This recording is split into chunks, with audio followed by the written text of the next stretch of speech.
হাওয়ায় উড়ে বেড়াচ্ছে বিষাক্ত দুর্গন্ধ। আর এই দুর্গন্ধে অতিষ্ঠ ইংলিশ বাজার পৌরসভা 2 নম্বর ওয়ার্ডের গ্রিন পার্ক এলাকার বাসিন্দারা।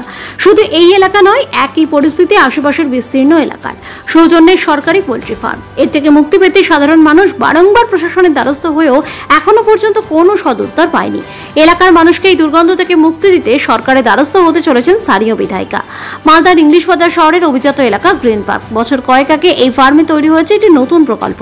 মুরগির মল থেকে তৈরি করা হচ্ছে জৈব সার। আর এই প্রকল্প থেকেই ছড়াচ্ছে বিষাক্ত বিচ্ছিরি দুর্গন্ধ। অসুবিধা হচ্ছে সাধারণ মানুষের। সম্প্রতি ওই এলাকায় গিয়ে সাধারণ মানুষের সঙ্গে কথা বলে ভয়ঙ্কর অভিজ্ঞতা হয় ইংলিশ বাজারের বিজেপি বিধায়িকা শ্রীরূপা মিত্রের। তিনি বলেন, এই প্রকল্প দিয়ে বিষাক্ত গ্যাস বেরোচ্ছে, ভয়ঙ্কর দুর্গন্ধ বেরোচ্ছে। এলাকার হাওয়া পরিবেশ সংস্থা দূষিত হয়ে গিয়েছে। এরকম জনবহুল এলাকায় কেন এই প্রকল্প করা হলো? এই পরিস্থিতির মধ্যে মানুষের ওখানে বসবাস করা সম্ভব নয়। সুতরাং হয় মানুষকে সরাতে হবে, নইলে ওই প্রকল্পকে ওখান থেকে অন্য জায়গায় স্থানান্তরিত করতে হবে। যথেষ্ট জনবহুল এলাকা, মানুষকে সরানো তো সম্ভব নয়। সরকারকে এই প্রকল্পকেই অন্য জায়গায় করতে হবে। বিধায়িকা হিসেবে আমার যা করার আমি করছি। একটা বয়স্ক মানুষ, একটা ছোট বাচ্চা আছে,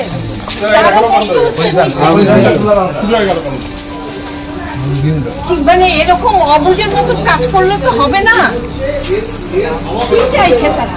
তারা কি চাইছে আমি সেটাই বুঝতে চাই। কোথায় গেল তুমি? ভিডিও শুরু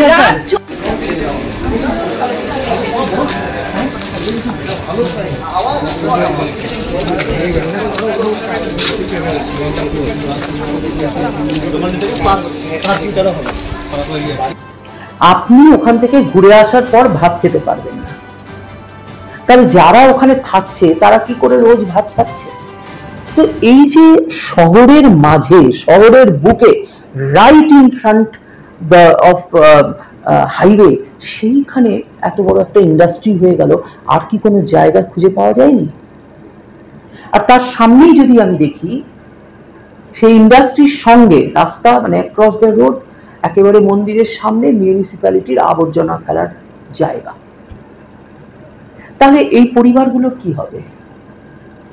so this is not a রাজনীতি, this is a humanitarian question. এই নিয়ে আমি কোনো রাজনীতি করতে চাই না। আমি ওয়েস্ট বেঙ্গল, আর এই যে এত বড় একটা ইনফ্রাস্ট্রাকচার গঠন করা হলো, এই ইনফ্রাস্ট্রাকচারকে রিলোকেট করা বা ইনফ্রাস্ট্রাকচারকে নষ্ট করা মানে সরকারকে যে ট্যাক্স পেয়ারের যে পয়সা, সেই পয়সা দিয়েই তো ইনফ্রাস্ট্রাকচার তৈরি হয়েছে। এই ইনফ্রাস্ট্রাকচার তো আকাশ থেকে পড়েনি। আমরা যে ট্যাক্স দিই, সেই ট্যাক্স টাকা থেকেই এটা তৈরি হয়েছে। তো এই পারমিশন গুলো কোথা থেকে আসে? সেই জন্য বলছি যে এখানে দুটো ফ্যাক্টর আছে। একটা হলো হিউম্যানিটেরিয়ান অ্যাসিস্ট্যান্স, সেটা দিয়ে লোকগুলোকে রিলোকেট করা সম্ভব নয়। 4 তলা 5 তলা বাড়ি আপনি রিলোকেট করতে পারবেন না। হোয়াট ইউ ক্যান ডু, এই ইনফ্রাস্ট্রাকচারটাকে ইমিডিয়েটলি বন্ধ করে এটার উপরে একটা চিন্তন সভা করুন, করে যা করার ব্যবস্থা করুন। আমাদের মূল সমস্যা হচ্ছে প্রচন্ড রকম গন্ধ, তার সাথে ডাস্ট আর ধুলোর পার্টিকেল থাকে কিছু সবসময়। এবং আমি বেশি হতাশ আমার ছোট বাচ্চা নিয়ে, যে ছোট্ট, খুব একদম 2.5 বছরের বাচ্চা, তাকে নিয়ে আমি বেশি আশঙ্কিত। আমি নিজের হেলথ নিয়েও না হয় আমি ইগনোর করলাম, কিন্তু আমার বয়স্ক বাবা মাও রয়েছেন, বাচ্চাও রয়েছেন, তাদের নিয়ে আমরা এনিহাও এটার একটা পজিটিভ সমাধান চাই, যাতে আমরা শ্বাস নিয়ে বাঁচতে পারি। আমাদের শুধু বাঁচার আবেদন, আর কিছু নয়। এখান থেকে সরে যাওয়া আমাদের পক্ষে সম্ভব নয়, যেহেতু আমরা স্থায়ী বাসিন্দা। আদারওয়াইজ আর কোনো রাস্তা নেই আমাদের হাতে। এবার বাকিটা আমরা চাইবো যে একটা আমরা পজিটিভ কিছু রেজাল্ট পাবো। আমরা বিভিন্নভাবে বিভিন্ন স্তরে জানিয়েছি, এবার দেখা যাক সলিউশন কি আসে। আমরা প্রায় এটা বছর 1.5 ধরে সাফার করছি, জানানো হয়েছে। আমরা একটা পজিটিভ সমাধান চাইছি, আর আমাদের উদ্দেশ্য কিছু নেই। আমরা শুধু ভালোভাবে বাঁচতে চাইছি, পরিবারের সবাইকে, পাড়ার সবাইকে সুস্থতার সাথে আমরা বাঁচতে চাই, আর আমাদের কোনো চাওয়া নেই। বাকিটা অথরিটি আছেন, তারা আশা রাখছি আমাদের কথা শুনবেন এবং আমাদের একটা পজিটিভ রেজাল্ট দেবেন। ভয়ঙ্কর পরিস্থিতি, এবং প্রত্যেকটা মানুষ আজকে মৃত প্রায়। ইভেন আমাদের এখানে মালদা জুনিয়র হাই স্কুল আছে, মধু আছে, সেখানে প্রচুর ছাত্র পড়াশোনা করে, তারা প্রতিদিন বমি করছে। 2 বছর থেকে আমাদের মিথ্যা আশ্বাস দিচ্ছে যে আমার এটা সমস্যার সমাধান হবে, কিন্তু আজ পর্যন্ত কিছু হয়নি। এর আমরা সমস্যার সমাধান করতে চাই। মেন হচ্ছে গন্ধ, 2 নম্বর হচ্ছে পালক উড়ে, গোটা ছাদ ভর্তি পালক। আর বাচ্চাদের তো বমি, অল টাইম বমি হতে যাচ্ছে, খাওয়ার মধ্যে পালক, ঠাকুরের বাসনের পালক, ছোট থেকে বড় সবারই বমি হচ্ছে, মাথা ব্যথা, কন্টিনিউ মাথা ব্যথা হচ্ছে। পরিস্থিতি ভয়ঙ্কর, আজ থেকে নয়, প্রায় 2023 থেকে এই পরিস্থিতি চলছে। লোকাল সমস্ত লোককে বলা আছে, গন্ধ, ডাস্ট, পোলট্রির যে মুরগির যে পালক, ইভেন যে লোকাল যে কাজকর্ম হচ্ছে তার যে আওয়াজ, মেশিনারির আওয়াজ, যেটা আপনারা এখানে দাঁড়িয়েই পাচ্ছেন, এটা গোটা রাত চলছে। এই এত বড় পোলট্রি ফার্ম, যার এখনো পর্যন্ত মাত্র 25% চালু হয়েছে, তাতে এই পরিস্থিতি। 100% এখনো চালু হয়নি।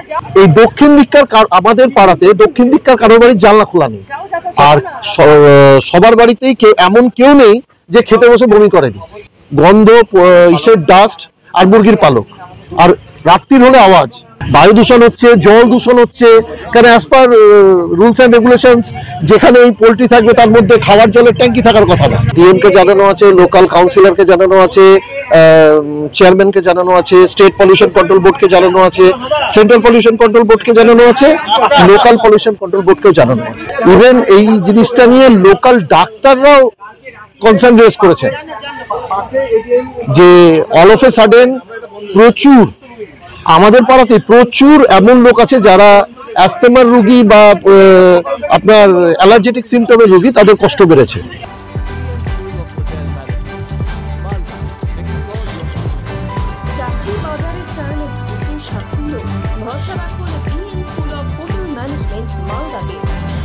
অনুমোদিত কোর্স, সাথে 100% job guarantee, campus, AC classroom এবং হস্টেলের সুবিধা রয়েছে।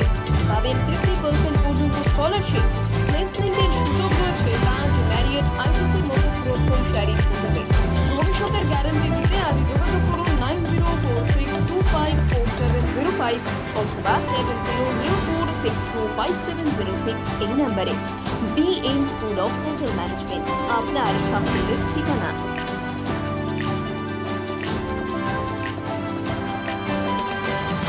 পাথর ছাড়াই প্রতিকার সম্ভব।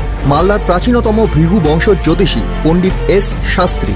দাম্পত্য সমস্যা, বিবাহে বাধা, ব্যবসায় অবনতি, পরীক্ষায় অকৃতকার্যতা, ভাগ্য গণনা, গোষ্ঠী বিচার, ঠিকুচি গোষ্ঠী এবং মৃত্যু ছাড়া সকল সমস্যার সমাধানের জন্য যোগাযোগ করুন জগদম্বা জ্যোতিষ কেন্দ্র, বিবেকানন্দ স্কুলের পাশে, মালদা। মোবাইল 09733027832 অথবা 09332056956।